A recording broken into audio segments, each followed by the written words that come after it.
Good morning, dear students. Now this is the second part of the video with respect to the topic respiration. Now in this video I am going to deal with human respiratory system.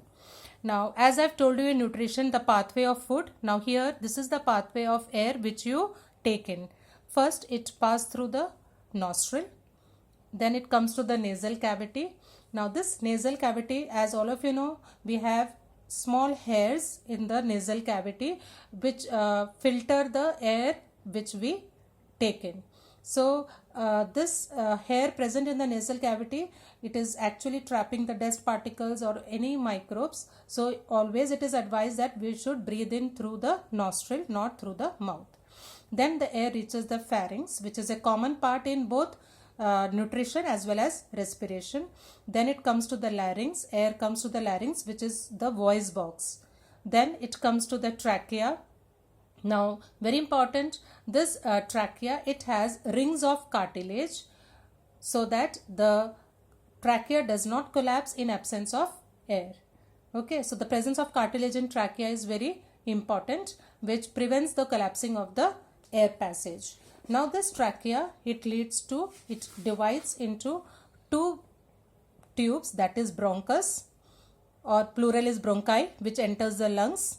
Now this bronchus, it further branch into many small branches called bronchioles. Now this is both bronchus and bronchioles, it is present in the lungs. A part of it is in the lungs of bronchus. Now this bronchioles, each bronchiole, the fine tube, it terminates into sac-like structure called alveoli. Okay.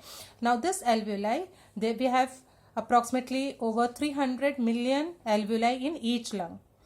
Now this alveoli, it is a site for exchange of gas. That is oxygen which we are taking in and CO2 which is given out. The exchange of both oxygen and CO2 takes place in alveoli.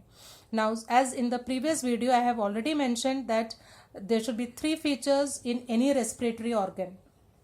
So here also this alveoli, they are having these three features. First, it is providing large surface area. As I have told you, 300 million alveoli in each lung. Second, the alveoli, it is very thin and permeable, and each alveoli is richly supplied with blood vessels. Okay. Now what happens when you breathe in? Now when you breathe in, which is also called inhalation, you lift up your ribs up and outwards. Then the diaphragm becomes flat. As a result, the volume of the chest cavity, it increases. And you know that when volume increases, pressure will decrease. And air will always move from high pressure area to low pressure area. So the air, now where is the high pressure area? It is outside. And low pressure area is inside the chest cavity. So air will move from the atmosphere, that is high pressure area, to lungs, that is low pressure area. Similarly, in the case of exhalation, that is breathing out, just opposite. When you breathe out, the ribs, they move downwards and inwards. Diaphragm, it becomes dome shaped. Volume of the chest cavity decreases. Pressure increases. As a result, now the air, it moves from high pressure area, that is from the lungs, to low pressure area, that is to the atmosphere. Now in your NCERT, there is one term which is new to you, that is residual volume. Now this is very important term.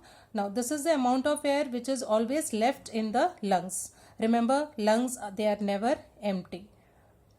How hard you breathe out, there will be some amount of air which is present in the lungs, that is known as residual volume. Now this is very important for the exchange of oxygen and CO2. Okay. Now there is another one, that is hemoglobin. Now we all have this respiratory pigment called hemoglobin, and this hemoglobin, it has high affinity towards oxygen. And this hemoglobin, as all of you know, it is present in RBC. Okay. Now this oxygen is carried by hemoglobin, and we also have carbon dioxide. It is more soluble in water than oxygen. So mainly carbon dioxide is transported in dissolved form. Okay. So hemoglobin carries oxygen as well as CO2, but it carries more of oxygen because it has high affinity towards oxygen, and CO2 Now this is more soluble in water than oxygen, so therefore it is transported in dissolved form. Now this smoking, this is given in a small box on left hand side of NCERT page 104. Now this is the topic which is added this year. Now as all of you know, smoking it causes lot of problems, respiratory problems and all. Now what actually happens is that we have small hair like structure, cilia, in our respiratory tract. So when you smoke cigarettes, this smoking destroys the cilia, and as a result this, and what is the function of the cilia? To trap the germs, dust particles and all. When cilia is destroyed, all the smoke, chemical, dust particles, they will enter the lungs, causing infection, cough, lung cancer and all.